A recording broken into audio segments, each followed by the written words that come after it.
trust me, it's ngutshele. Let me tell you. Understand? Ngisazokufuna and mangikuthola make sure ukuthi uyanyamalala ngoba into ezokwenza yona awungazi mina. Awusabaza abakithi. Uzomenzani? Uzomshaya. Awulokhu ngamnendaba nakho. Angithi sinasesenzile loyalty test subonile ukuthi yena akekho faithful. Into ezokwenza yona.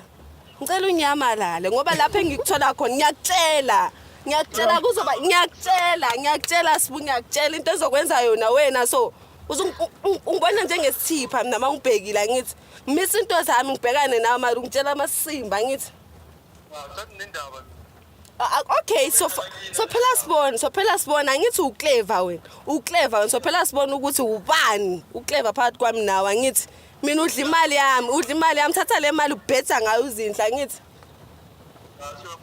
angithi ubhetha uzinhle imali yami yena uyazi pha ukuthi lezi impahlo lazo engihambe lazo last week ngisiyakuthengela emolini usithethe phi noma umtshela ukuthi baby ngine pay slip angendawo lapho Isaac. hayi inhliziyo yami ngendlela ebuhlungu ngakhona sibu ngizokulimaza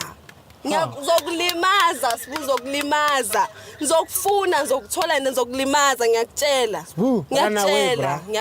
shema angeke ngisakhona ukukhuluma naye lo angeke ngikhathele Why run away mfethu? I'm sorry my sister. It's really bad, ne? lezi angisakhona ukukhuluma next angazi nokuthi ngiqalephi I'm sorry. ngiyamthanda lo muntu lo understand ngiyamthanda Yeah, understand. And usamthanda. Sure. After what you saw, usamthanda. After what you saw, usamthanda.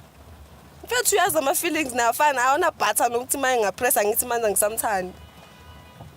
So Uzindle took over. Yabo, that's the only problem. So I think Mara mina ngathi yimi side chick mos. you are a side chick Yimi because side chick. we're now 2 months and what. Yeah. Uzindle is 10 months. So uchithela Zindle ngawe. Yeah, that's the truth. Mara uthatha imali yami ufethu uzinhle. Wazi kanjani ukuthi uspenda imali yakho kuzindle?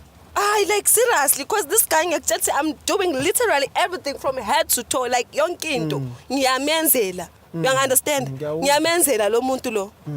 Ngiyayikhipha imali yami ngathi no baby yazi kufuneka le 3k stuff. I make sure I run to my parents. Yeah. Sebaze bangibiza njengomntwana ohlanyayo kithi vela ukuthi abasambona njengomntwana nefuture ngoba yonke into yami ngiyimisile ngenxa kaSibu. You understand? So uyacula. So you were performing at clubs and stuff. Yeah. What kind of music? Not really hip hop. What kind of music? It's more like soft music, R&B.